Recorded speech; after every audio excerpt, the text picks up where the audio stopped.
Boker Tov, I hope you're all doing really well. Now that Purim is over, it's time to start thinking about Passover, believe it or not. I'm sure those who've been in the grocery store have been a little surprised. I'm always surprised when I see the matzah coming out, but the time has come. And with Passover a few weeks away, I wanted to share a message with you about something I think about every year and worry about a little bit every year. And that is making sure that everybody has a place to go, that everybody who wants to have a Seder is able to enjoy a Passover Seder. This year, for a number of reasons, we were unable to have a community Seder. It became, frankly, a bit cost prohibitive this year. We will look to do that potentially in the future. But I want to make sure that people are able to enjoy a Seder if they want to. And that's really important. The Passover Seder actually itself begins very early on in the Magid section. The first prayer is said. It's actually said in the Aramaic, Halach ma'anya, di'achlu avatana be'arad mitzrayim, kol dichvin yetev echal, kol ditzrich yetev yivsach. This is the bread of affliction we hold up, that our ancestors ate in Egypt. All who are hungry, come and eat.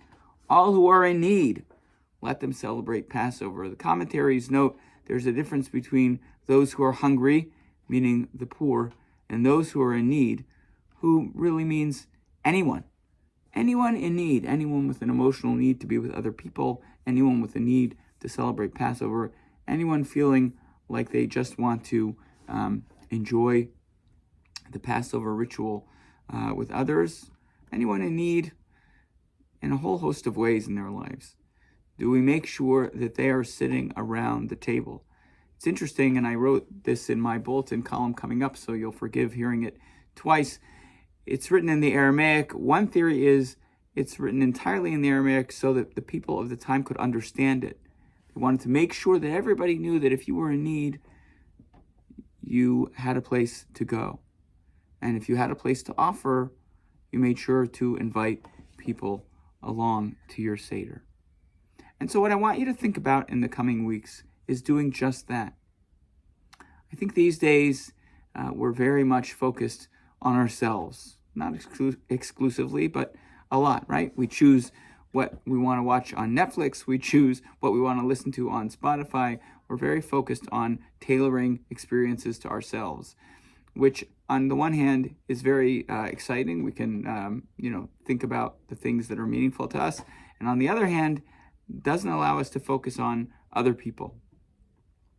And Jewish tradition in general, and Passover specifically, wants to remind us to think about other people, not just ourselves, right? What are we doing for Passover? We think, well, I'm going to my family member, or I'm not sure what I'm doing. But we don't often stop to think about what somebody else is doing.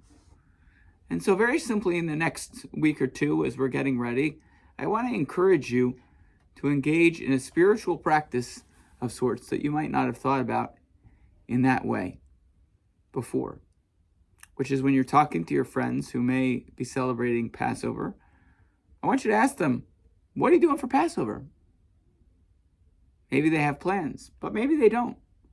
And if they don't, and you're going to be hosting a Seder, I want you to consider that that may be an opportunity to fulfill what the very passage in the Haggadah says, Kol ditzrich yetev yifsach. Everyone who's in need should come and sit and enjoy Passover.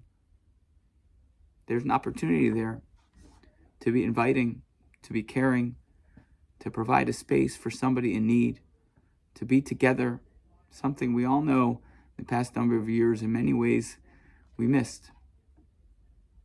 So let's work together to make sure that everybody has a place, and everybody who has a need to have a Seder has a place to go. Let this be your spiritual practice over the next few weeks. Ask your friends. Ask the people that you work with. Ask extended family members, what are you doing for Passover? Do you need a place to go? Because you just may find that in doing that, you've helped them, and by sitting together, you've actually enriched your own Passover experience as well. I wish you all good luck in preparing. We have a few weeks. We'll be talking about Passover a lot in the coming weeks. Look for an upcoming announcement about a Zoom class I'm doing to get ready for the Passover Seder itself. You'll see details will be sent out. I hope you have a wonderful day and a great week ahead.